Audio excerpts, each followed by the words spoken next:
అయ్యా చెప్పండి మీ గురించి.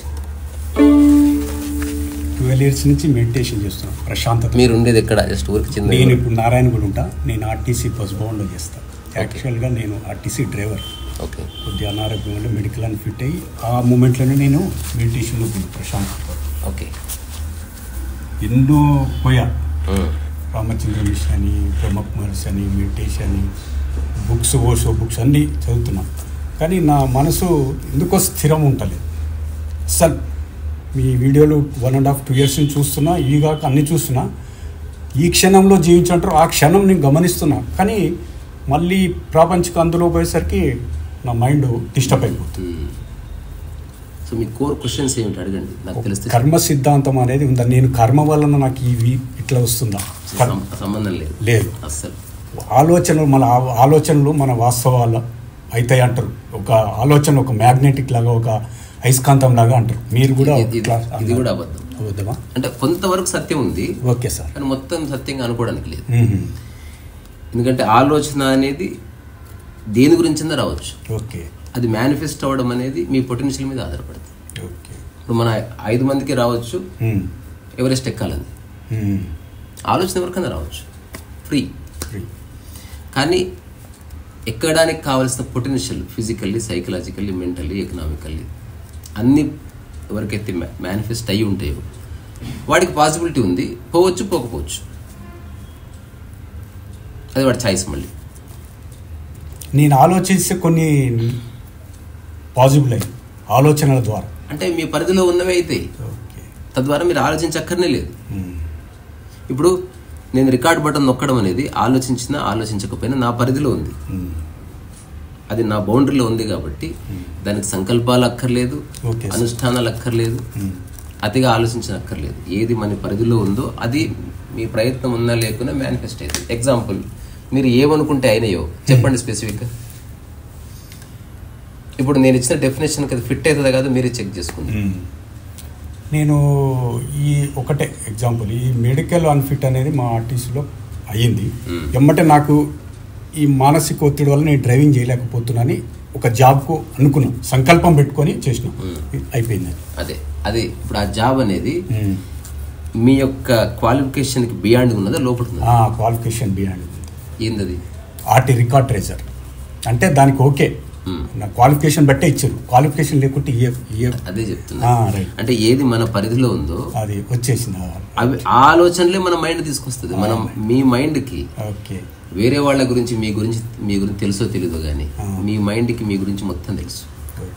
ఇందులో స్టేట్మెంట్ ఉంటుంది, తుమ్హారా ఔకాత్ జాంతా హై తుమ్హారా మన్. సో నీ మైండ్ నీ దగ్గరికి తీసుకొచ్చే ప్రతి ఆలోచన అది నీ ఫిజికల్ అండ్ సైకలాజికల్ రీమ్లో ఇప్పటి వరకు నిక్షిప్తమై ఉందా. రకరకాల విషయాలు, నీ పొటెన్షియల్, నీ ఎనర్జీ, నీ ఎకనామికల్ బ్యాక్గ్రౌండ్, నీ ఫ్రెండ్స్, ఇట్లాంటివి అన్నిటి నుంచి కలిపి నీకు థాట్ ఇస్తుంది తప్ప ఐసోలేటెడ్గా వచ్చే థాట్ ఏది ఉండదు. అలా వచ్చినవి వీగిపోతే అంతే. అయితే చెప్పరాని కూడా కొన్ని ఉన్నాయి, అవి నాకు ఓకే అని సార్. చెప్పలేదు అంటే అది నీ పరిధిలో ఉందా లేదా? పరిధిలో ఉంది. పరిధిలో ఉన్నందుకు మేనిఫెస్ట్ కానట్టే. అయితే ఈ సంకల్పాలు అనేది వాస్తవాలు, సంకల్పాలు వేరువేరా? ఉన్నది అనుభవించడానికి ఏ సంకల్పం అక్కర్లేదు. ఓకే. లేని దాన్ని కావాల్సి ఏది నీ పరిధిలో లేదో అక్కడ సంకల్పం ఉపయోగపడుతుంది. ఎగ్జాంపుల్, మరదల్నే పెళ్లి చేసుకోవాలి, వాళ్ళ పేరెంట్స్కి ఏ ప్రాబ్లం లేదు, సంకల్పం ఎందుకు? కానీ మా ఎదురుంటే అమ్మాయిని పెళ్లి చేసుకోవాలి, వాళ్ళ పేరెంట్స్ మా క్యాస్ట్ కాదు, మా కథ కాదు, ఆర్థిక పరిస్థితి చాలా డిస్క్రిపెన్సీ ఉంది, ఇప్పుడు ఆ అమ్మాయి కూడా మా పేరెంట్స్ చంపేస్తానన్నది. ఇప్పుడు నువ్వు సంకల్పం చేయాల్సి వస్తుంది. సంకల్పం అంటే which is next to impossible అయినప్పటికీ నువ్వు ప్రయత్నం చేస్తున్నావు. సంకల్పం చేసినంత మాత్రాన నీ బౌండరీకి కాస్త దగ్గరగా ఉంటే మేనిఫెస్ట్ అవుతుంది. నీ బౌండరీకి కొంచెం దూరం ఉండి వేరే శక్తులు కలిస్తే మేనిఫెస్ట్ అవుతుంది. కానీ నీ బౌండరీకి, నీ పొటెన్షియల్కి చాలా దూరం ఉందనుకో, నువ్వు 1,00,000 జన్మలు ఎత్తిన మేనిఫెస్ట్ కాదు. ఇప్పుడు మనం నలుగురం సంకల్పం చేద్దాం, మన జీవితకాలంలో ప్రైమ్ మినిస్టర్ కావాలని. సంకల్పం ఎంత గట్టిగానే చెయ్యి, అది నీ పరిధిలో లేదు. అట్లా కాకుండా కేటీఆర్ అనుకున్నాడు అనుకో, దేర్ ఈజ్ ఏ పాసిబిలిటీ. ఎందుకంటే ఆల్రెడీ పొలిటికల్ స్పెక్ట్రంలో ఉన్నాడు, ఒక మినిస్టర్గా పనిచేశాడు, ఫాదర్ ఒక ముఖ్యమంత్రి, ఆర్థికంగా ప్రాబ్లం లేదు, క్యాడర్ ఉంది. ఇప్పుడు కనుక అతను ఒక 20 సంవత్సరాలు నియమనిష్టలతో పనిచేస్తే he may create an impact. అది ఉండొచ్చు, అవ్వకపోవచ్చు కూడా, కానీ సంకల్పం చేయడానికి స్కోప్ ఉంది. ఇప్పుడు కేసీఆర్ సంకల్పం చేసిండు, నేను ప్రధానమంత్రిని అయితే అనుకున్నాను, ఉన్నది వీకింది. అంటే దాని మీద ఎక్కువ ఫోకస్ చేసి అతిగా. ఇంకోటి ఒక నిమిషం, ఇందాక నువ్వు అన్నావు కదా అదేంటి ఐసోలేటెడ్గా ఏ థాట్ రాదు అని. వస్తుంది, కానీ దాంతో నీకే సంబంధం, వీగిపోతుంది అంటున్నాను. సపోజ్ నేను ఇప్పటిదాకా అదేంటి ఒక బుక్ ఏదో చదివా, ఏమైనా పుస్తకమే,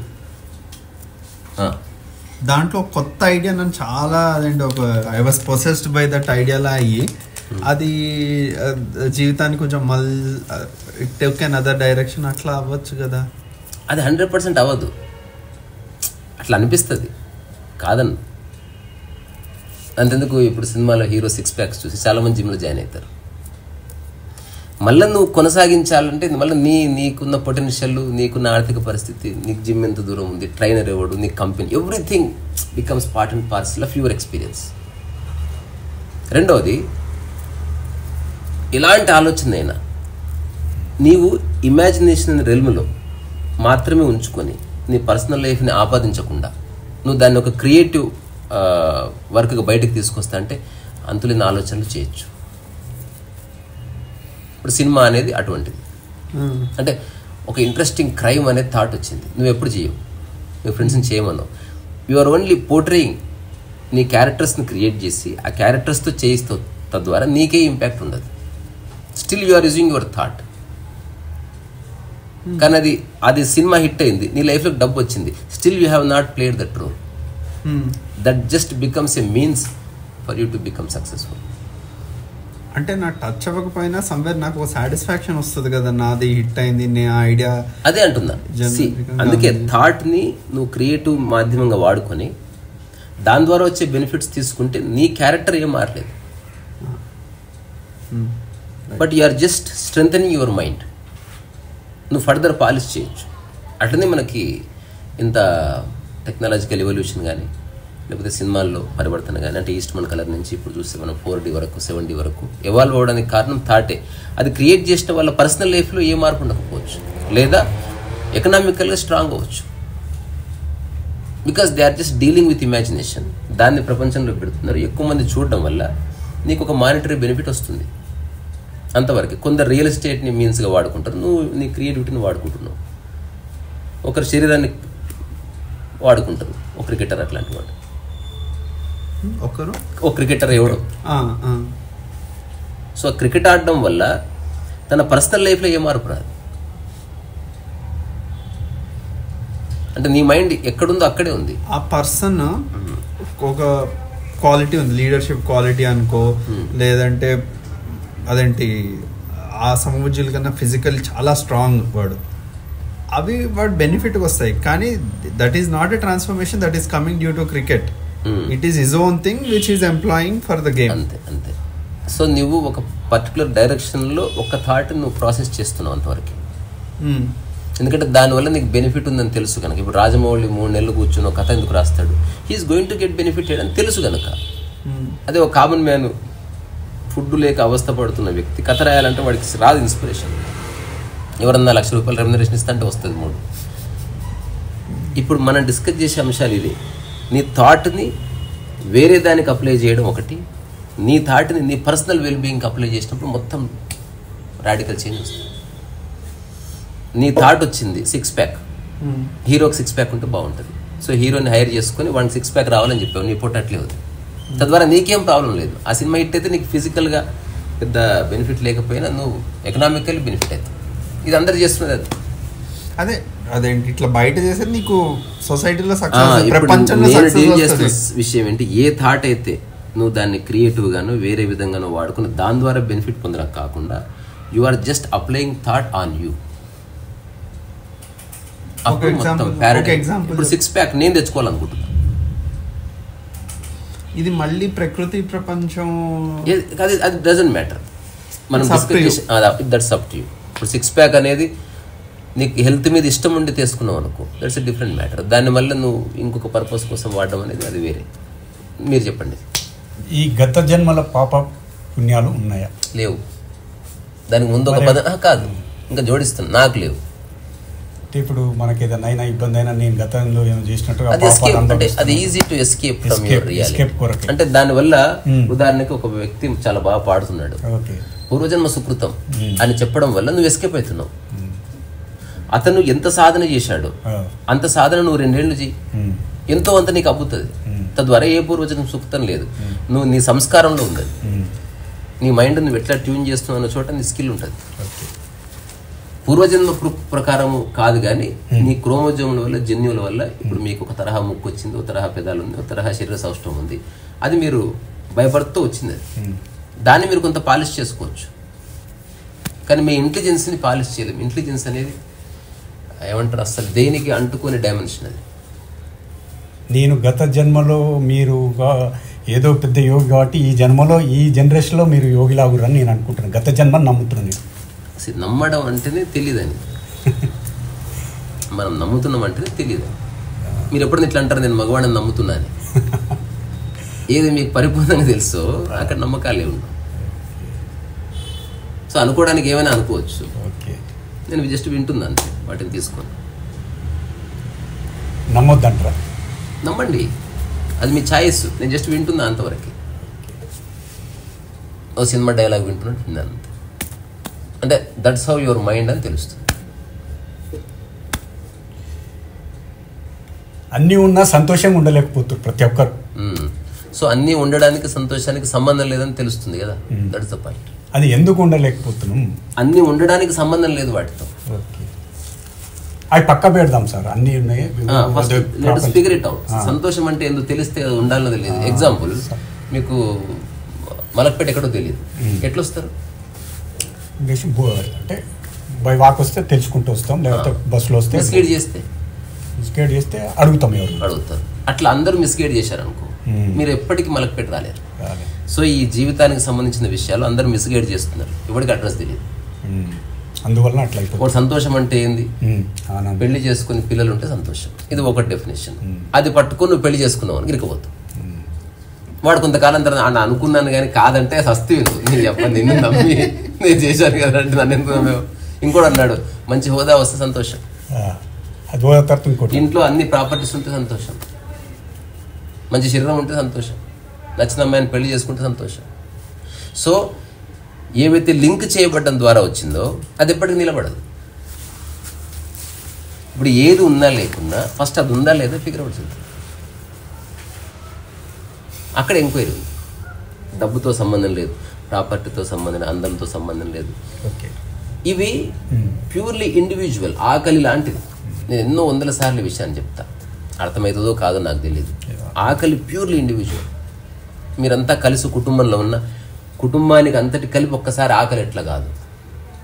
సంతోషం అనేది వీటి వల్ల రాదు, అది ఇంటర్డిపెండెంట్ కాదు. సో మీ మానసిక ప్రవృత్తిలో కలిగిన ఒక ట్రాన్స్ఫర్మేషన్ వల్ల, మైండ్ సెటిల్ అవ్వడం వల్ల సంతోషం తెలుస్తుంది ఒక అనుభూతిగా. అంతవరకు అది ఉంది. సో దీనికి 2 పార్శ్వాలు ఉన్నాయి. అన్నీ తెచ్చుకోవడం వల్ల సంతోషంగా ఉండాలనుకుంటే ఆ తెచ్చుకున్నంతసేపు ఇంకా నేను అనుకున్నది మేనిఫెస్ట్ కాలేదు కాబట్టి నేను సంతోషంగా లేదు, అది అవగానే సంతోషపడతా అనుకుంటాడు. కానీ తీరా వాడు అనుకున్నవన్నీ అదృష్టవశాత్తు జీవితకాలంలో వస్తే అప్పుడు తెలుస్తుంది లైఫ్ వేస్ట్ అయిపోయింది, బట్ నేను సంతోషంగా లేను. ఇప్పుడు 2వ పద్ధతి ఏమిటి? యోగుల లక్షణం. అసలు ఏమీ లేవు నీ దగ్గర, నీ మూల స్వభావాలు ఏంటో గుర్తించు అని చెప్పారు. సో ఆకలి నీ మూల స్వభావం, నిద్ర నీ మూల స్వభావం. ఇవి నువ్వు ఎరుకలో ఉన్నా లేకపోయినా వస్తాయి. ఆకలి నువ్వు ఎరుకలో ఉన్నా వస్తుంది, ఎరుకలో లేకపోయినా వస్తుంది. నువ్వు పిచ్చివాడివైనా వస్తుంది, కుక్కవైనా వస్తుంది, తెలివైన వాడివైనా వస్తుంది, తెలివిలేని వాడివైనా వస్తుంది, అందంగా ఉన్నా అందంగా లేకపోయినా. కానీ నీ ఎరుక లేకుండా కొన్ని రావు. ఖచ్చితంగా ఎరుక ఉంటేనే వచ్చేది ఆనందం ఒకటి, మెడిటేటివ్నెస్ ఒకటి. అక్కడ నీ ఎరుక అవసరం. అంటే నీవు ఎరుకలో ఉంటే తప్ప అది ఉందని తెలియదు. ఆ ఎరుకలో ఉండటానికి అత్యంత దగ్గర దారి ఏమిటి? They have discovered, and that is true. మీకున్న 5 సెన్సెస్ని ఒక్క చోటికి చేర్చి ఇంటిగ్రిటీతో చూడు, దాన్ని ఎరుక అన్నారు. ఈ క్షణం మీతో మాట్లాడుతున్నా నా 5 ఇంద్రియాలు ఒక్కచోట ఉంటే నా వాక్కులో సత్యం ఉన్నట్టు. అట్లా కాకుండా నా మైండ్ ఎటో పక్కకి వెళ్ళింది అనుకో, ఆబ్వియస్గా నా మాటలో కొంత జాప్యం వస్తుంది. నా భావిభంగములు తిరుమల అంటే నేను చెప్పేది ఆసక్తి లేదా అంటే ఎందుకు వాడి ఇంద్రియాల్లో ఏదో ఒకటి పక్క వెళ్ళిపోయింది అంటారు కదా, body present but mind absent. So 5 ఇంద్రియాలని ఒక చోట చేర్చి అంటే బైండ్ ఆల్ 5 సెన్సెస్ టుగెదర్.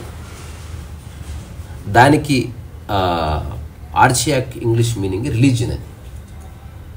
ఇప్పుడు రిలీజియన్ అని మనం వాడుతున్న ఈ పదం మతం అనేది అయితే వాడుతున్నామో అసలు ఇది కానే కాదు. ఇది ఆర్గనైజ్డ్ రిలీజియన్స్, ఇది వేరే.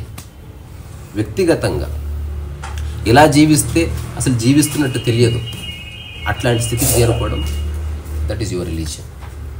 అట్లాంటి స్థితిలో ఉండటానికి నీకు సహకరిస్తున్న అంశాల్లో ఎరుకొకటి, అట్లా ఉండటం వల్ల నువ్వు పొందే వాటిలో ఆనందం ఒకటి, అట్లా ఉండగా పని చేస్తుండగా ఎస్టాబ్లిష్ అయ్యే ధ్యాన స్థితి ఒకటి.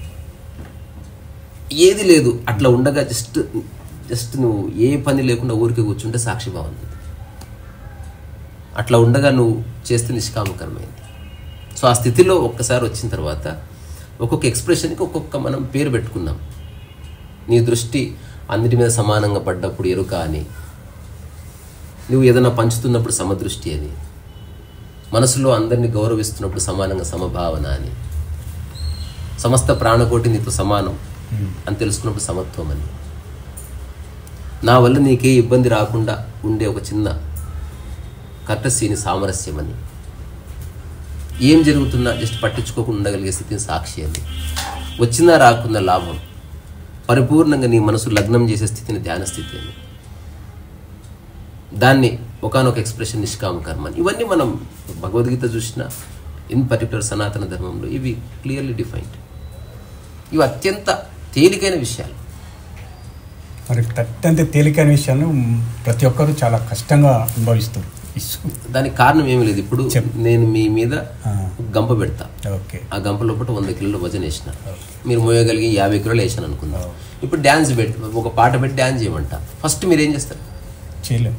ఒకవేళ చేయాలనుకుంటే బరువు దించేసి చేస్తాం. That's what. సో డ్యాన్స్కి బరువుకి ఏం సంబంధం అంటే లేదు. బరువు ఉన్నప్పుడు బాడీ కదలదు, అట్లాగే మనసులో బరువులు ఉన్నప్పుడు చూడలేదు మీరు. సో ఏ విషయాన్ని మీరు సమగ్రంగా అర్థం చేసుకోలేరు మనసులో ఉన్న రకరకాల ఆలోచనల వల్ల. సో ఈ మనసుని ఎట్లా క్లియర్ చేసుకోవాలన్నప్పుడు పతంజలి ఒక పద్ధతి చెప్పాడు, విజ్ఞాన భైరవ తంత్రంలో 108 ధ్యాన పద్ధతులు చెప్పారు. అన్ని పద్ధతులు వేరు కావచ్చు, పరమార్థం ఒకటే. How to keep mind empty, unaffected. ఇప్పుడు నేను చేసేది అదే సార్, మెడిటేషన్ 10 years చేస్తున్నా, చాలా డీప్గా వెళ్తా అది చేస్తున్నా. అయినా మళ్ళీ అది చేసిన ఒక 2-3 hours ప్రశాంతంగా అందరితోని సాక్షిభావంతో మంచిది. మళ్ళీ బయటికి రాగానే మళ్ళీ తాగినప్పుడు ఒక 3 hours ఎట్లా కిక్ ఉంటుందో అది ఇది కూడా అంతే. దీన్ని ఎట్లా క్లియర్ చేయాలి? ఇది ఫండమెంటల్గా రాంగ్ ఉంది మీరు చెప్పినట్టు. అంతేనా సార్? అంటే దానికి కారణం మన సమాజం. అంటే ఎట్లయితే ఆర్గనైజ్డ్ రిలీజియన్స్ ఉన్నాయో ఆర్గనైజ్డ్ మెడిటేషన్ మూవ్మెంట్స్ కూడా ఉన్నాయి. అందులో ఏదో ఒక పద్ధతి మీరు ఖచ్చితంగా ఆచరిస్తూ ఉండాలి. అంటే ఎవడో చెప్పిన దాన్ని మీరు పట్టుకున్నారు, తద్వారా అదేమిటో మీకు ఎప్పటికీ తెలియదు. బికాస్ వేరే వాడు ఇస్తున్నాడు కనుక. ధ్యానానికి పద్ధతులు అంటే పద్ధతి లేదని కాదు, వేరే వాడు ఇచ్చిన పద్ధతి ఉపయోగపడదని చెప్పారు. నేను అది చెప్తున్నా. ఇప్పుడు ధ్యానము మీరు చేసినంత వరకు ఎప్పటికీ మేనిఫెస్ట్ కాదు,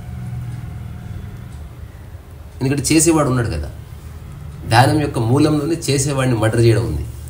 అంటే కర్తని ఎండ్ చేయడమే ధ్యానం బేసిక్గా. కానీ మనం ధ్యానం ప్రక్రియలో ఇప్పుడు సమాజంలో ఉన్న ధ్యాన ఆశ్రమాల్లో జనాలు కూర్చొని చేస్తాను, కర్త బలపడుతున్నాడు. ఇది ఒక విపరీత చేష్ట. కానీ గుంపుకి ఎట్లా చెప్తాం? అసలు వినరు. బికాజ్ ఆల్రెడీ 20 ఏళ్ళు చేశారు, 15 ఏళ్ళు చేశారు, ఎనికిపోవడం చాలా కష్టమవుతుంది. ఇప్పుడు ఇప్పటి నుంచి ఒక 5-6 ఏళ్ళు ఎన్నికి వెళ్ళండి. ఇప్పుడు ఒక ప్రశ్న ఇస్తా, ఇప్పుడు నేను అడిగింది మీరు ఎప్పుడు కౌంట్ చేసి ఉండరు. ఇప్పుడు మీరు ఎంతకాలంగా ధ్యానం చేస్తున్నారు? 10 years కదా. ఇప్పటి వరకు ఎన్ని గంటలు పడుకొని ఉంటారు? Have you ever counted? నాకు నిద్ర అనేది తక్కువ సార్, 4 hours 5 hours. నేను అడిగిన ప్రశ్న అది కాదు. ఈ 10 సంవత్సరాల్లో ఇన్ని గంటలు పడుకుందని మీరు ఎప్పుడు చెప్పారు? బికాజ్ మీరు ఎప్పుడు కౌంటే చేయరు. సో ప్యూర్ మెడిటేటివ్ స్టేట్ యొక్క స్వభావం అది. సో ఎన్ని సంవత్సరాల నుంచి చేస్తున్నారు అన్నది ఒక బరువు, ఎన్ని సంవత్సరాల నుంచి చేస్తున్నాం అన్నది ఇర్రెలవెంట్. రోజు ఎంతసేపు చేస్తున్నాం అనేది ఇర్రెలెవెంట్. చేస్తున్నంతసేపు మీరున్నారు. ఆ మీరు అంటే కర్త ఉన్నాడు, వాడు బలపడుతూనే ఉన్నాడు. ఏది ఎండ్ కావాలో అది రోజు రోజుకి స్ట్రాంగ్ అవుతుంది. సో దీనికి మరి ఎట్లా? సో ఇప్పుడు భాష పరంగా ధ్యానము చేసేది కాదు, జరిగేది అన్నారు. దీనికి మనకి కొన్ని సింపుల్ ఎగ్జాంపుల్స్ ఉన్నాయి. ఇప్పుడే మనం క్రాస్ చెక్ చేసి తెలుసుకోవచ్చు. మనం ఇన్ జనరల్ చెప్తాం శ్వాసిస్తున్నా అని, కానీ ఇది భాష పరంగా correct. In reality it's not correct. శ్వాస మీరు శ్వాసిస్తలేరు, శ్వాస మీలో జరుగుతుంది. మీరు చేస్తే మీరు దాన్ని కొనసాగించలేరు కనుక మీరు ఎప్పుడూ చచ్చిపోయి ఉండేవాడు.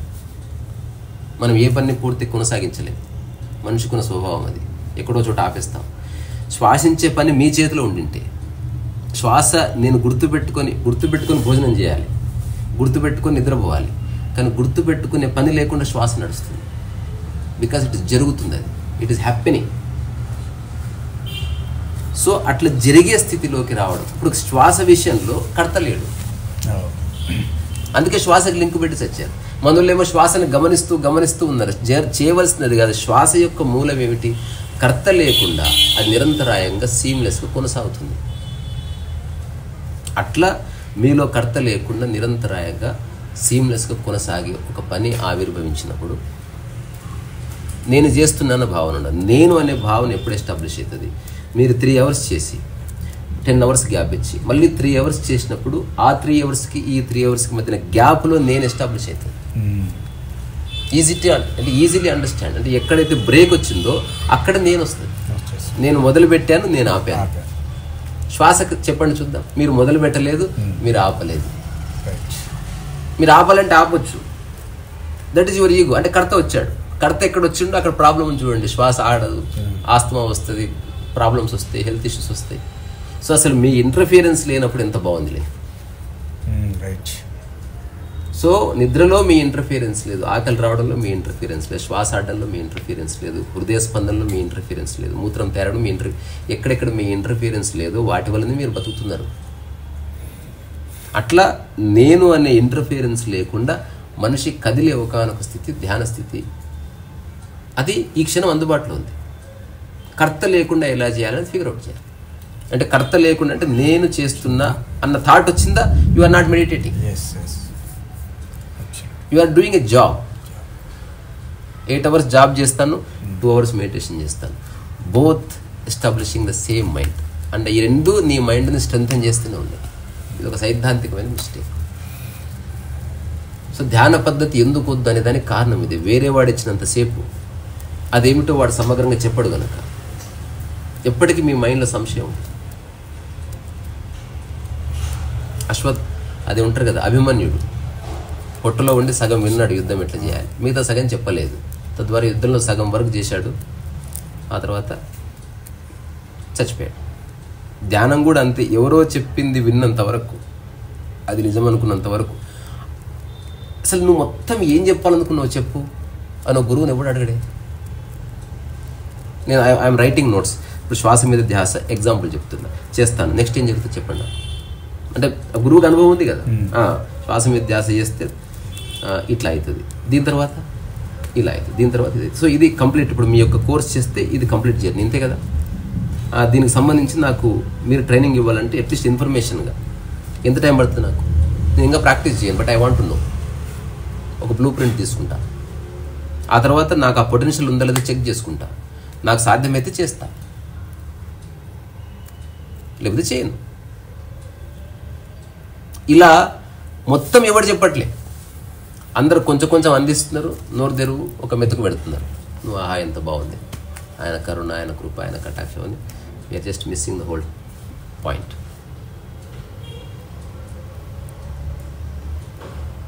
సో పద్ధతి వేరే వాడు ఇచ్చినంత వరకు లిబరేషన్ లేదు. మనకి సంబంధించిన మూల విషయాలు వేరే వాడు ఇవ్వడానికి వీల్లేదు. ఎగ్జాంపుల్, నేను పద్ధతి ఎలా వస్తుందని చెప్తాను. మీరు ప్రతిరోజు పడుకుంటున్నారు కదా, చిన్నప్పటి నుంచి మీకు రిచువల్ నేను అలవాటు చేసిన. మీ ఫాదర్ వచ్చి దిండిస్తేనే నీకు నిద్ర వస్తుంది, మీ మదర్ వచ్చి లైట్ ఆర్పితేనే నిద్రపోవాలి. ఇది రూలు, ఇది మన సాంప్రదాయం అని చెప్పారు. ఒకరోజు మీ ఫాదర్ లేట్ వచ్చాడు, నిద్ర అయిపోయిందా లేదు? పద్ధతి అట్లా ఉంటుంది. సో మీ చేతిలో ఉండాలంతా, సహజస్థితి మనలో నుంచి రావాలి. రావాలి. వాళ్ళు చెప్పిరు, ఇట్లా చెప్పిన, వీళ్ళు చెప్పిరు అనేది మనలో. ఇప్పుడు ధ్యానం యొక్క మూలంలోనే డిపెండెన్స్ నుంచి బయటపడ్డ ఉంది. కానీ ఆశ్చర్యం, ధ్యానం యొక్క మొదటి స్టెప్లోనే మనం డిపెండ్ అవుతాం. రైట్. డిపెండ్ అవ్వడంలో తప్పు లేదు. కానీ డిపెండెన్స్ ఇన్ని సంవత్సరాలు కొనసాగిందంటే వాళ్ళు తప్పు చెప్పారు, లేదా మీరు తప్పు అర్థం చేసుకున్నారు. కానీ నా అవగాహన ఏంది, ఏ ధ్యానాశ్రమంలోనూ ధ్యానం యొక్క సమగ్రతను చెప్పరు. గుంపున్న చోట చెప్పడానికి సాధ్యం కాదు. ఏకాంతంలో అత్యంత తొందరగా మేనిఫెస్ట్ అవుతుంది. భయం ఉండదు కాబట్టి భాష ద్వారా హార్ష్గా అయినా, కొట్టైనా, గిచ్చైనా, గిల్లైనా మీకు విషయాన్ని చెప్పొచ్చు. దానికి ఎగ్జాంపుల్ చెప్తా. ఇప్పుడు వచ్చి అడిగాడు, నా మైండ్ ఎప్పుడు నా ఆధీనంలో ఉండదు. అదేమంత చిన్న పెద్ద విషయం, చాలా సింపుల్గా మేనిఫెస్ట్ అయితే అది నాకు వదిలేయండి, నేను చూసుకుంటానని అడుగురు. పద్ధతి ఏం చెప్పలే. హాయిగా భోజనం చేస్తున్నారు, గురువు వెళ్ళి సలాకి తీసుకొచ్చి వాత పెట్టాడు తొడ మీద. అబ్బా అని పట్టుకున్నాడు. ఇప్పుడు చెప్పాడు అనమాట, ఎగ్జాక్ట్లీ మైండ్ ఎక్కడ ఉందో తెలుసా, నీ చెయ్యికి నీ తొడకి మధ్యన ఉంది. ఇప్పుడు నీ మైండ్ ఎటు వెళ్ళడం లేదు, చూడు అక్కడ. ఇప్పుడు నెక్స్ట్ ఇది తగ్గడానికి 3 days పడుతుంది. ఈ 3 daysలో నీ మైండ్ని గమనించు. ఎక్కడికి పోదు, దెబ్బ తగ్గుతుండగా పోతుంది. అంతవరకు మైండ్కి ఇది ప్రధానం. ఇప్పుడు నెక్స్ట్ నిజమైన మెడిటేషన్ మెథడ్ అంటే ఏమిటి, నువ్వు డిస్కవర్ చేయాల్సింది. చెయ్యి తొడ మీద పెట్టు, మధ్యలో ఏ వాత లేదు. సో నీ మైండ్ దాని మధ్యన ఉందని చూసుకో. It is with you. తద్వారా you don't have to focus upon mind. అవసరమే లేదు. నువ్వు స్పెషల్గా ఫోకస్ చేసినంత వరకు అది తప్పించుకుంటూనే ఉంటుంది. సో అత్యంత సహజమైన ధ్యాన పద్ధతి ఏమిటి, ఏదన్నా ఒక నచ్చిన పని ఎంచుకొని శ్వాసలాగా జీవితకాలం దాన్ని కొనసాగించడం. చాలా తక్కువ సమయంలో మీ లైఫ్లోకి ధ్యాన స్థితి వస్తుంది, మైండ్ఫుల్నెస్ వస్తుంది, నిష్కామ కర్మ తెలుస్తుంది, సమత్వము తెలుస్తుంది, సమభావన తెలుస్తుంది, మీ వర్క్ బియాండ్ టైం అని తెలుస్తుంది ఒకసారి. సో ఏదైనా ఒక పని ఎంచుకోండి. ఆ పని ఒక చిన్న ప్రీ కండిషన్ ఉంది. ప్రపంచంలో ఉన్న విషయాలు దానికి జోడించకూడదు. ప్రపంచాన్ని ఉన్న విషయాలంటే ఆ పనికి పోలికను కానీ, తర్వాత ఒపీనియన్ కానీ, జడ్జిమెంట్ కానీ, మహత్వాకాంక్ష అంటే పేరు ప్రఖ్యాతులు కానీ, అప్రిసియేషన్ కానీ, డబ్బును కానీ జోడించని ఒక్క పని పట్టుకోండి. మిగతా పనులు డబ్బు కోసం మీరు చేస్తున్నారు, ఉద్యోగం చేయాలి, తప్పదు. ప్రపంచంలో ఉన్నాం, లేకపోతే చచ్చిపోతాం. కానీ ఒక్క పని, ఆ ఒక్క పని ప్రపంచానికి అంటించడం లేదు. కుక్క మురిగినట్టు మీరు ఒక పనిని పట్టుకున్నారు. కుక్క మరుగుతుంది, పేరు కోసం మరగదు, డబ్బు కోసం మరగదు, అవార్డు కోసం మరగదు, ఇచ్చినా దానికి తెలియదు. కానీ మీకు అవన్నీ తెలుసు కాబట్టి కరప్ట్ అయ్యే అవకాశం ఉంది. ఇప్పుడు ఇవేవి లేని ఒక పని, ఆ పనిని ఈ మైండ్ వదిలిపెట్టడం లేదు. ఈ పనిని శ్వాసతో సమానంగా చేస్తున్నారు. ఇది జీవితకాలం చేయబోతున్నారు. ఇది ఒక్క కండిషన్. పనిలో క్వాలిటీ గిల్టీ బాడమే జాయి. You just continue it. చిన్న చిన్న ఎగ్జాంపుల్స్ ఇస్తా. ఎక్కడ చెట్టు ఎండిపోయినా నీళ్లు పోసి ఒక ఉద్యమం చేపట్టారు. ఇప్పుడు మీ జీవితంలో సమూల పరివర్తన వస్తుంది. మీ హోల్ భావభంగిమ మారిపోతుంది. మీ పర్సెప్షన్ టువర్డ్స్ లైఫ్ మారిపోతుంది. ఎట్లా, ఇప్పుడు మీరు ఎక్కడో బయటికి వెళ్తున్నారు, మీరు కొన్ని వాటర్ బాటిల్స్ తీసుకొని వెళ్తారు. అప్పుడు మిమ్మల్ని పిచ్చోడు అంటారు. ఎందుకంటే ఇప్పుడు యోగులను పిచ్చోళ్ళు ఎందుకు అన్నారు, వాళ్ళు వాళ్ళ వర్క్ని సార్వజనీనం చేశారు కాబట్టి. అన్ని ఊర్లు నావే. ఇప్పుడు మీరు ఒక సిద్ధాంతం, ఫస్ట్లో ఇవడి మొక్కలో ఎండిపోతే నీకేం ప్రాబ్లం, నువ్వెందుకు పోస్తున్నావు అన్నవాళ్ళు 10 ఏళ్ల తర్వాత ఆయన ఎంత గొప్పవాడంటే ఎక్కడెక్కడో ఉన్న మొక్కలకు నీళ్ళు పోస్తాడు అంటే తర్వాత చాలా మంది గుర్తించింది అట్లనే. That's the point. సో ఏది గుర్తింపబడుతుంది, కంటిన్యూస్గా ఎవడైతే అన్నిటినీ మర్చిపోయి ప్రపంచాన్ని లింక్ చేయకుండా. ఇది నా డెఫినేషన్. ఉత్త పని కాదు, ఉత్త పని చేస్తే వాళ్ళు ఇరుక్కపోతాం. పేరు కోసం చేయడం లేదు, డబ్బు కోసం చేయడం లేదు, అప్రిసియేషన్ కోసం చేయడం లేదు, ఎవరితోనూ పోల్చుకోవడం లేదు, దాన్ని కాలంలో ఇంతకాలం చేయాలనుకోవడం లేదు. ఈ క్షణం నుంచి ఇక మరణించే వరకు. మరణించుతున్నప్పుడు కూడా ఆ లాస్ట్ క్షణంలో చెప్తారు కదా, బుద్ధుడు మరణిస్తూ కూడా ఆనందునికి ఒక బోధ చేసి మరణించాడు. ఆ టైంలో అతనితో ఆనందుడు ఒక బుక్ రాశాడు, దస్ ఐ హ్యావ్ హర్డ్. సో అతన్ని బోధించడాన్ని జీవితకాలం అనుభవించుకున్నాడు. తద్వారా మరణించే ముందు కూడా ఆ పని పూర్తి చేసిపోయాడు. సోక్రటీస్ అధ్యయనాన్ని జీవితకాలం పట్టుకున్నాడు. మరణించే ముందు కూడా చదువుకుంటూ మరణించడం చెప్తారు. విన్సెంట్ వ్యాన్ గో జీవితకాలం పెయింటింగ్ను పట్టుకున్నాడు. మరణించే 2 రోజుల ముందు కూడా పెయింటింగ్ ఇచ్చాడు. జిన్పా శాస్త్రి మరణించే వరకు రాశాడు. ముపాసా మరణించే వరకు రాశాడు. ఎవరో ఎందుకు మన మధ్యనే తిరిగిన ఒక యోగి బాపు గారు మరణించే వరకు బొమ్మలు వేశాడు. డబ్బు వచ్చిందా రాలేదా ఇర్రెలవెంట్. ఆయన ఇట్లా బొమ్మలు వేస్తాడు. కవర్ డిజైన్ ఏంటంటే అవుతుంది అంటాడు. నమస్కారం అండి బాపు గారు, మళ్ళీ కలుస్తాం. అలాగే తలెత్తి కూడా చూడు. దానికి ఏమి లింక్ పెట్టలే. తన కార్టూన్కి తన డ్రాయింగ్కి ఎప్పుడు లింక్ పెట్టలే డబ్బుతో. ఓన్లీ అడగడం వెళ్ళిపోవడం వరకే. అయిపోయిన తర్వాత అక్కడ ఉంది పట్టుకెళ్ళండి అంటాడు. అది బాగుందా బాగలేదని చెప్పేది లేదు. ఎందుకంటే బాపు మళ్ళీ వేయడింగ్ అయిపోయింది. బాపు వేసాడంటేనే సమగ్రత నుంచి బయటకు వచ్చింది. మళ్ళీ ఎందుకంటే డబ్బు నువ్వు ఆల్రెడీ నువ్వు 10,000 ఇచ్చావు, 10,000 ఇస్తే ఇట్లా వేసావేంది. అసలు డబ్బులే అడగలేదు ఆయన. ఆయన ఏది ఇచ్చినా ఫైనల్ తీసుకుంటావా, దాన్ని చెత్తకుండా పడేసుకుంటావు, నీ ఇష్టం. తలెత్తి కూడా చూడు. అక్కడ పోతూ పోతూ బాపు దగ్గరకు వచ్చి కొంత డబ్బు అట్లా నేల మీద పెడితే చూడం కూడా చూడు. ఆ తర్వాత మధ్యాహ్నం భోజనం నేను ఇట్లా చూస్తే పైసలు ఉంటుంది, సరిపోరా భోజనం తీసుకురాపోన్నాడు. అంత నిష్కామ కర్మ అనేది very simple, very effective. But initially it is very difficult. ఎందుకంటే మనకు అటువంటి బెంట్ ఆఫ్ మైండ్ లేదు. సో ఏదో ఒక పనిని ఎంచుకొని జీవితకాలం దానికి ప్రపంచానికి సంబంధించిన ఏ క్వాలిటీస్ని అట్రిబ్యూట్ చేయకుండా కొనసాగించగలిగితే మొదట మిమ్మల్ని పిచ్చోడు అంటారు. 100% అంటారు. మీరు చేస్తేనే, మళ్ళీ ఊహ కాదు. శ్వాసకి లింక్ పెట్టాలి. రైట్. మీరు శ్వాసిస్తున్నారంటే ఆ పని చేస్తారు. సో వాటర్ బాటిల్స్ పట్టుకెళ్తున్నారు, ఎక్కడో నీళ్ళు ఎండిపోయినాయి, చెట్టు ఎండిపోయింది. అది మీ ఊరు కాదు, మీ కథ కాదు. ఎగ్జాంపుల్ ఇలా జరుగుతుంది. హలో సార్, కొంచెం వాటర్ కావాలి, చెట్లకు నీళ్ళు పోయాను. మళ్ళీ బాటిల్ పట్టుకుని పేరు ఇంకొన్ని చెట్లు తిడతారా లేదా? ఆ తర్వాత ఒక 10 ఏళ్ళు గడిచింది. ఇప్పుడు చాలా స్టోరీస్ ఉన్నాయి. అందరికీ కామన్ స్టోరీ ఉంది. ఇతను ఎవరు? అతనే కదా చెట్లకు నీళ్ళు పోస్తాడు. మీరు రకరకాల పనులు చేస్తే ఎట్లా గుర్తింపు వస్తుంది? ఇది గుర్తింపు కోసం చేయట్లేదు, బట్ స్టిల్ గుర్తింపబడుతున్నారు. కర్త లేడు. మీరు గుర్తింపు కోసం చేస్తే జనాలు వచ్చినప్పుడు నీళ్ళు పోస్తారు. గుర్తింపు కోసం చేయడం లేదు కాబట్టి you are absolutely in tune with your work. నీళ్ళు పోస్తూ ఇన్స్టా లైవ్ నేను ఇప్పుడు నీళ్ళు అవన్నీ ఉండవు. బికాస్ గుర్తింపు కోసం చేయడం లే. గుర్తింపు వస్తుంది. గుర్తింపు వచ్చిందా మీరు చెదరడం లే. ఎందుకంటే దానికోసం మీరు చేయలేదు కనుక ఒక సమూల పరివర్తన వస్తుంది. ఇది నిజమైన ధ్యానం. సో ధ్యానానికి అత్యంత తేలికైన డెఫినేషన్, ఏ ఆశ్రమానికి పోవక్కర్లే, గురువు అక్కర్లేదు, పుస్తకాలు అక్కర్లే, సమాచారం అక్కర్లేదు. ఇంటలెక్చువల్ కావాలంటే అవన్నీ కావాలి. ఐఏఎస్ టాపర్ కావాలంటే నీకు ఇన్ఫర్మేషన్ కావాలి. జీవించడానికి ఇన్ఫర్మేషన్ ఎందుకు? సో జీవితానికి ఊహ పనికే రాదు. సో వర్తమానంలో జీవితకాలం ఉండాలంటే నచ్చిన పనిలో ఉండాలి. ఇప్పుడు మీరు ఖాళీగా ఉన్నారు, మీకు నచ్చిన పని ఉందనుకో, మీరు మొక్కలు తెచ్చి నాటుతారు. ఎప్పుడు ఉంది పని. ఇప్పుడు ఒక ఊరు వెళ్ళారు, ఇట్లా ఊరు వెళ్ళడంతోనే మీరు రోడ్డు పక్కన ఉన్న చెట్లను చూసే వెళ్తారు. ఎక్కడో చెట్టు కనిపించింది, ఎండిపోయింది.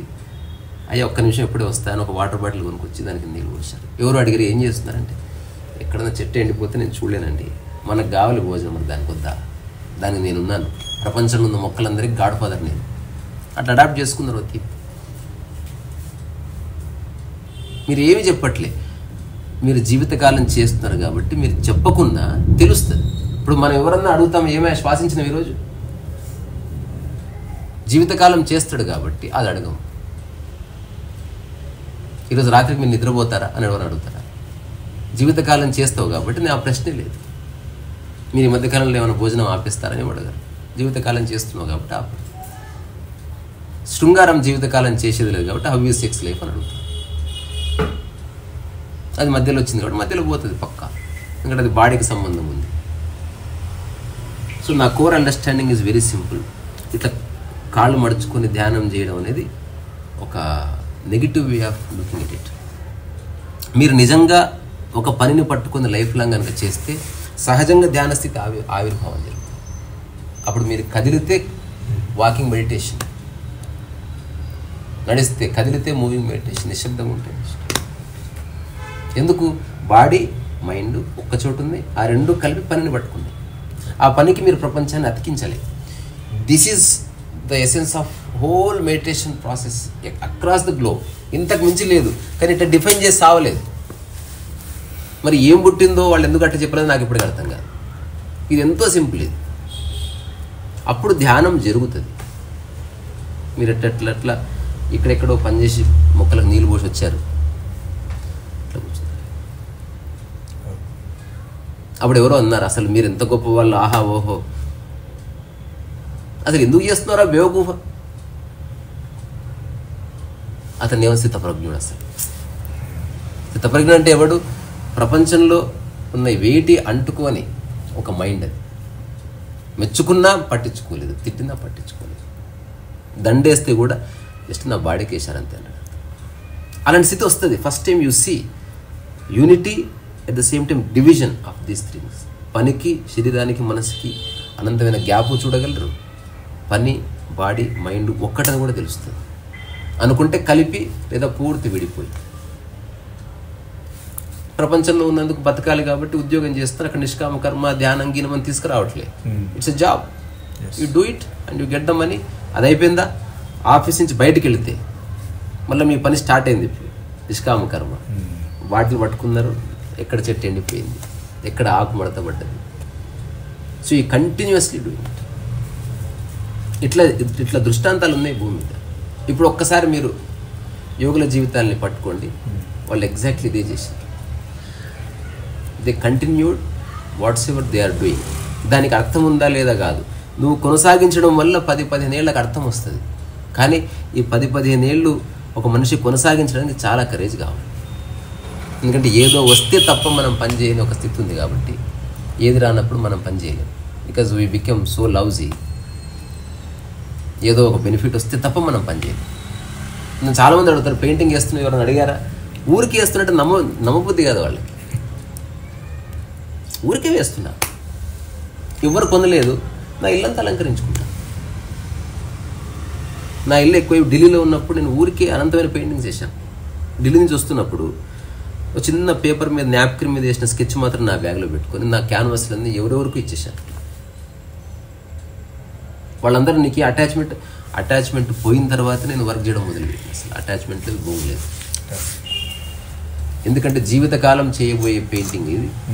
ఆఫ్టర్ ఈ 10 పెయింటింగ్స్ నాకు వచ్చేది పోయింది. ఒక్కటే ముక్కు ఉంది, 1,00,000 వెంట్రుకలు ఉంది. ఒక్క ఇంటికి పోతే ఏమి, కానీ ఉన్నది ఒకటే ముక్కు అనుకో, దేర్ ఇస్ ఎ ప్రాబ్లం. అట్లా ఒక పనికి మనం పరమోత్కృష్టమైన వాల్యూ ఆపాదిస్తే అది గాయపరుస్తుంది. సో మీరు ఏ స్థితిలో ఉన్నా ధ్యానం కొనసాగడం అనేది నిజమైన ధ్యాన స్థితి. అది అందుబాటులో ఉంది. కానీ మన కాన్సెప్ట్లు ఇప్పుడు దానికి అడ్డొస్తాయి. ఇప్పుడు స్నానం చేస్తేనే ధ్యానం అయిపోయి కండిషన్ వచ్చేసింది. సో గురువు గారి ఫోటో చూస్తేనే ధ్యానము, లేకపోతే ఇట్లా చాంటింగ్ చేస్తేనే మెడిటేషన్. నువ్వే కండిషన్స్ పెట్టుకున్న తర్వాత కండిషన్స్ నుంచి బయటపడడానికి నువ్వు మెడిటేషన్లోకి ఎంటర్ అవుతున్నావు. బట్ యువర్ మెడిటేషన్ ప్రాసెస్ అంతా కండిషన్స్తోనే నిండిపోయింది. తద్వారా మైండ్ ఇంకా రీఇన్ఫోర్స్ అవుతుంది, స్ట్రాంగ్ అవుతుంది. అది ఎప్పటికీ ఫ్రీ కాదు. అట్లీస్ట్ నేను కొన్ని వేల మందితో మాట్లాడింటే ఈ 15 సంవత్సరాల్లో పర్సనల్లీ, ఎవ్వడికి ఏం అర్థం కాదు. అయితే ఒక చిన్న మ్యాజిక్ ఏంటి, ఇలా చేసే వాళ్ళందరూ ఒక చోట కలిస్తే అనుభవాలు చర్చించుకుంటారు. అనుభవాలు అనేది ఉన్నాయా సార్? లేవు, అవన్నీ ఊహలు. అనుభవం ఉంది, ఒక్కటే ఉంటుంది. ఏది అనుభవం అంటే ఏది వచ్చి తిరిగి పోలేదు, దాన్ని ఒక్కదాన్ని అనుభవం ఉండాలి. అందుకే ఇన్ జనరల్ ఫిజికల్ లెవెల్లో మనం తొలి రాత్రి అనుభవాన్ని అనుభవం అంటుంది. అది ఒకసారి జరుగుతుంది, యూ కెనాట్ రిపీట్ ఇట్. నాది ఇప్పుడు మళ్ళీ 3 ఫస్ట్ నైట్ అని ఎవడు అన్నాడు. ఫస్ట్ నైట్ ఒకటే ఉంటుంది, తొలి ముద్దు. ఆ టచ్ అనేది వెరీ ప్రీషియస్. మళ్ళీ నువ్వు ఎన్నిసార్లు ముద్దు పెట్టుకున్నా నీకు కాదు. అంటే నీ హోల్ బాడీ అప్పటి వరకు ఆ డైమెన్షన్లో లేనే లేదు. మొట్టమొదటిసారి తగిలింది, ఒక డీప్ ఇంప్రింట్ అయింది, అక్కడితో అయిపోయింది. అది గుడ్డా బ్యాడా పక్కన పెట్టి. సో ప్రతిదాన్ని అనుభవం అనడానికి లేదు. మన వర్షంలో కాలు జారి కింద పడితే అదో ఎక్స్పీరియన్స్, పానిపూరి తింటే దుమ్ము వచ్చింది అదో ఎక్స్పీరియన్స్. మరి అన్నావు కదా ఇట్లా మెడిటేషన్ చేసే వాళ్ళు కలిసినప్పుడు ఎక్స్పీరియన్స్ మాకు ఇలా అయింది అలా, అవి ఎందుకు వస్తాయి? చాలా అంటే గ్రేప్ వైన్ లాగా చాలా ఇదే చెప్పుకుంటారు. అంటే ఫస్ట్ ఆఫ్ ఆల్ ఎక్స్పీరియన్స్ అంటే ఏందో తెలియని వాళ్ళు దాని గురించి అనంతంగా మాట్లాడతారు. అదే beauty.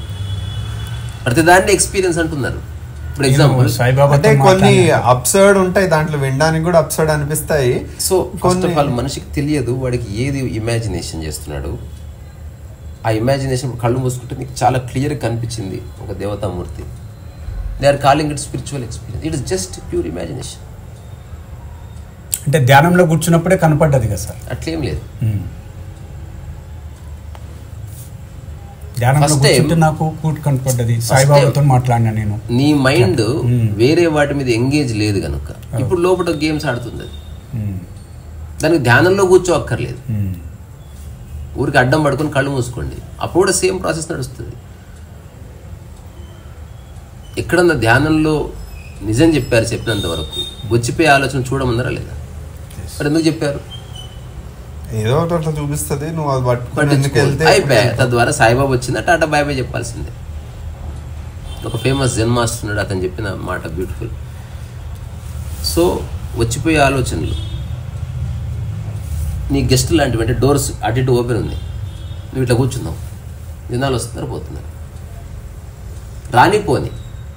As a meditator you have to do only one thing. ఏందో తెలుసా? Don't invite them for cup of coffee. రానిపోని, వాళ్ళని గెలకకు. మనం చేసే సాయిబాబా రాగానే బాబా అరే బాబా బాబా ఇలా కూర్చో. అసలు నీకు అసలు ఏం పని పాట లేదు. అంటే ఈ అనుభవాలు చెప్పుకోవడం అంటే అలా వచ్చిన వాళ్ళతో ఫేస్బుక్ లైవ్ ఇప్పుడు వచ్చారు చూసారా, ఏదో విధంగా నీ ఈగో స్ట్రెంత్ అవ్వాలి కదా. బికాస్ కర్త ఉన్నాడు కాబట్టి నేను చేసేది కరెక్టే, నేను గ్రేట్ అని ప్రూవ్ చేసుకునే ప్రక్రియ మళ్ళీ అక్కడ కూడా మొదలైంది అనుభవాల సారంలో. సో ఇప్పుడు గురువులు గుంపుని ఎంటర్టైన్ చేయడానికి, నెక్స్ట్ 10,000 మంది 20,000 మంది కావడానికి ఈ ప్రతి పనికిరాని అనుభవాన్ని ఆధ్యాత్మిక అనుభవం అని చెప్పి వాళ్ళు సర్టిఫికేషన్ ఇస్తున్నారు. నిజమైన గురువు ఎప్పుడు అట్లా చేయడు. చల్ అది ఇమాజినేషన్ రా పిచ్చోడా, వచ్చిపోయే ఆలోచనలు చూడమన్నా.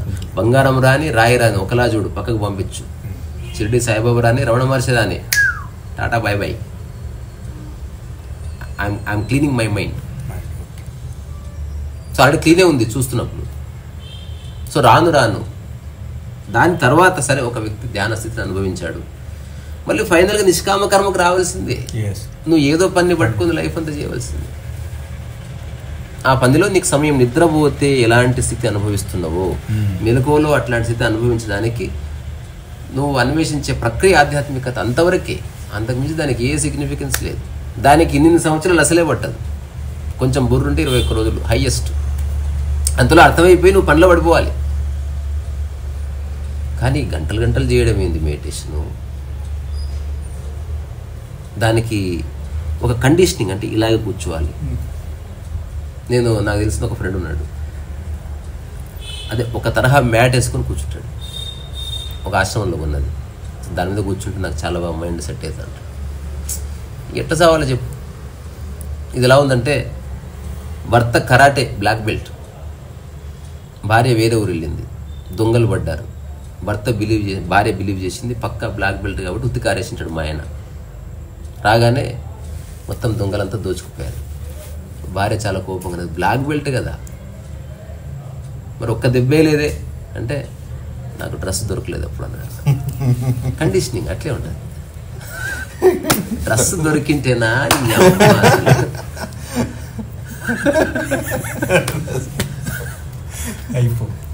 నువ్వు ఇరుక్కుపోయినావు డ్రెస్సులో. సో డ్రెస్ లేకుండా కరాటే చేసిన గురువు చెప్పి చావలేదు, చెప్పింటే అయిపోయేది. సో ఇప్పుడు కండిషనింగ్ నుంచి బయటపడే వాళ్ళు కండిషనింగ్ని చాలా బాగా చేసుకుంటున్నారు ధ్యానం పేరు మీద. Very positive conditioning. మళ్ళీ సేమ్ ర్యాట్ రేస్, సేమ్ చక్కర్లో మైండ్ పడుతుంది. దీనికి నిష్కృతి లేదు. అంటే అత్యంత సింపుల్గా అర్థం చేసుకోవాల్సిన దాన్ని ఎంత కాంప్లికేట్ చేసుకుంటాడో మనిషి.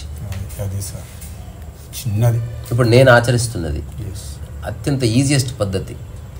ఏదైనా ఒక పని ఎంచుకో, దానికి ప్రపంచాన్ని లింక్ చేయకు, ఆ పనిని జీవితకాలం కొనసాగిస్తాను ఫిక్స్గా, క్వాలిటీని పట్టించుకోకు. క్వాలిటీ బై ప్రొడక్ట్, ఆటోమేటిక్గా క్వాలిటీ వస్తుంది.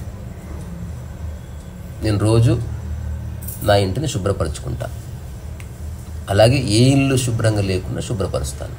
ఈ ఒక్క మాట అనుకోండి, మీకు ప్రపంచం అంతా పని ఉంది. ప్యారిస్ పోయినా ఇల్లు క్లీన్ చేయొచ్చు, అండమాన్ పోయినా ఇల్లు క్లీన్. ఎక్కడున్నా మీరు ఫస్ట్ చేసేది క్లీనింగ్.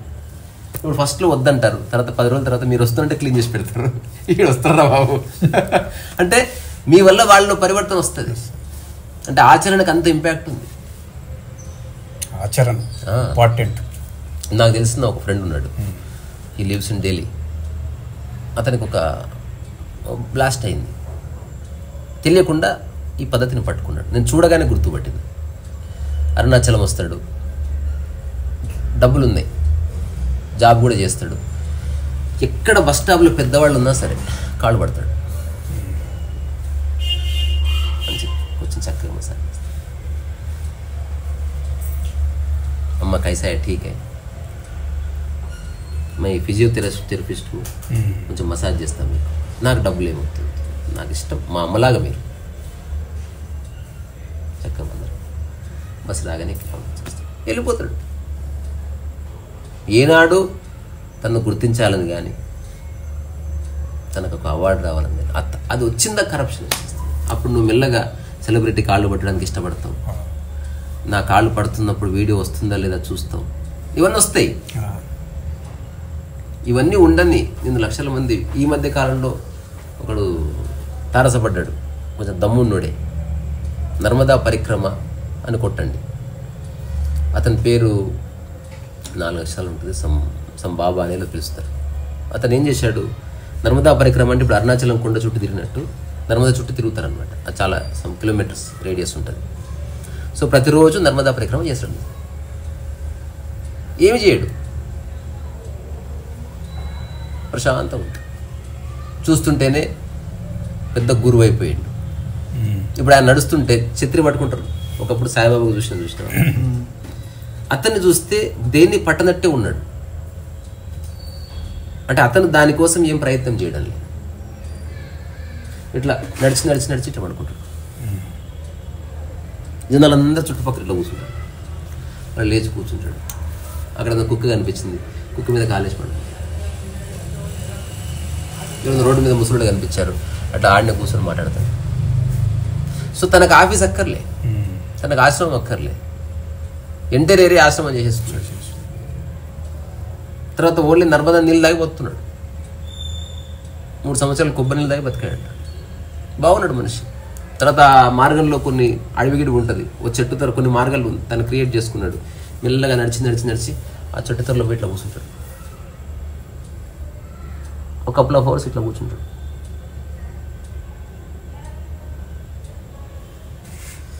మళ్ళీ మెల్లగా లేస్తాడు. లేచి కుక్కలు ఉంటుంది అంటాడు. అంటే తన లయలో తను ఉన్నాడు. ఇప్పుడు అతను ప్రపంచపరంగా ఒక జాబ్ క్రియేట్ చేయట్లే, వెల్త్ క్రియేట్ చేయట్లే, ఒకటి సృష్టించట్లే, కానీ ప్రకృతి పరంగా సమయంలో ఉన్నాడు. సరే కరప్ట్ కావద్దని నేను కోరుకుంటున్నా. మాయ వస్తుంది ఎక్కడి నుంచి అన్నా. నువ్వు కాస్త ప్రకృతి పరంగా జీవించి నిష్కామకరంలో ఉన్నావు అనుకో, నీ చుట్టూ శక్తి క్షేత్రం ఏర్పడుతుంది. అది న్యాచురల్గా జరుగుతుంది. కానీ ఎప్పుడన్నా కరప్ట్ కావచ్చు, కరప్ట్ చేస్తుంది సమాజాన్ని. ఆ టైంలో నువ్వు దానికి లొంగకుండా ఎరుకతో ఉండి, అంటే అది నువ్వు ఫస్ట్ నిర్ణయించుకున్నావు, నా పనికి ప్రపంచంతో సంబంధం లేదు కనుక ఆ పని ద్వారా వచ్చే డబ్బు అవసరమైనంత మేరకు తీసుకుంటావు. భోజనానికి నువ్వు చేసే పనికి అంతవరకు తప్ప దాన్ని తీసుకొని దాచిపెట్టుకొని స్టాక్స్ తయారు చేసుకొని బిల్డింగ్లు కట్టి మెల్లగా ట్రస్ట్ పెట్టి అది జరగదు. వేరే వాళ్ళు చేస్తారా? కొందరు చేయనిచ్చారు, రమణ మహర్షి లాంటి వాళ్ళు. తనతో నాకు అన్నింటినీ చూస్తాను అనుకున్నా, దాన్ని చూస్తానన్నారు. కానీ నేను అంటాను అది కూడా వద్దు. Be an ordinary man and be an light. కావాలంటే బజ్జీలు వేసుకో, కావాలంటే చెట్లకు నీళ్ళు పోయి, ఏదో ఒక జీవితకాలం చేసే పనిని పట్టుకుంటే 2 నిమిషాల్లో మార్గం. ఈ క్షణం ఓపెన్ అయింది, కానీ అది నీ అనుభవంలోకి రావడానికి ఇట్ మే టేక్ 2-3 years. ఎందుకు? ఇప్పుడిప్పుడే మొదలైంది. నువ్వు కొనసాగించకుండా అడ్డుపడే అంశాలు వస్తాయి. అట్లా కొనసాగించనీయకుండా మనుషులు వస్తారు. ఆ సమయంలో కొన్ని మాయాలు వస్తాయి, భయాలు వస్తాయి. హఠాత్తుగా నీ లైఫ్ గందరగోళంలో పడ్డ ఫీలింగ్ వస్తుంది, టైం వేస్ట్ చేస్తున్నాను. ధ్యానం అంటేనే సమయమే లేకుండా జీవించడం, తద్వారా టైం వేస్ట్ అనేది లేదు అని మళ్ళీ తెలుస్తుంది. Still you continue. సో ఇది little hardship in the beginning, కానీ రాను యూ సీ గ్రేట్ లైట్. నిరంతరము నీ మైండ్, బాడీ, పని, ఈ 3 తత్వాలు, త్రిమూర్తి తత్వం అట్లా ఎప్పుడు కలిసి ఉంటుంది. ఇక ఇంత కూడా డివిజన్ లేదు. ఇంకా నేను ఏదో ఆలోచిస్తున్నా, ఏటో పోతున్నా, అసలు ఉండదు అది. మైండ్, బాడీ ఇది అత్యంత దగ్గరగా. ఇలాంటి వాడికి కర్మ లేదు, ఎందుకంటే కర్త లేడు కనుక, తద్వారా కర్మ సిద్ధాంతం లేదు. ఇలాంటి వాడికి అనవసరాల ఆలోచనలు లేవు కాబట్టి సంకల్పాలు లేవు. ఇలాంటి వాడికి కాలమే లేదు కాబట్టి జీవితము లేదు, జీవిత లక్ష్యాలు లేవు. ప్రశ్నలన్నీ ఎండు. అంతే.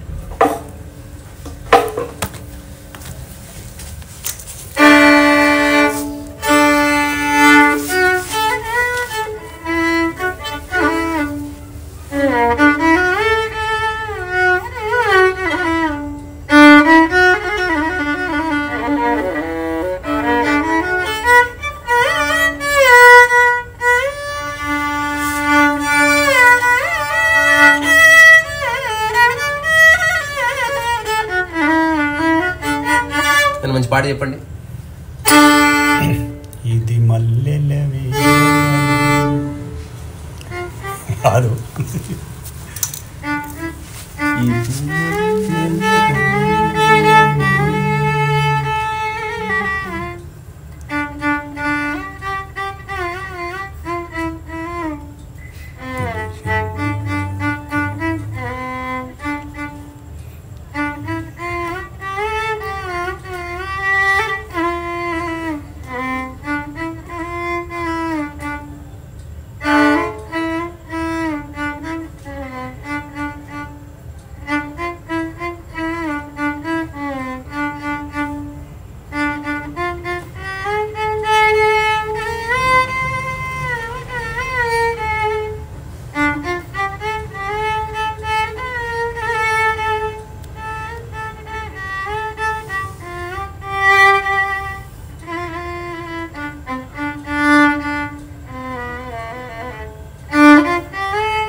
ద్వారానికి తారామణిహారం హారతి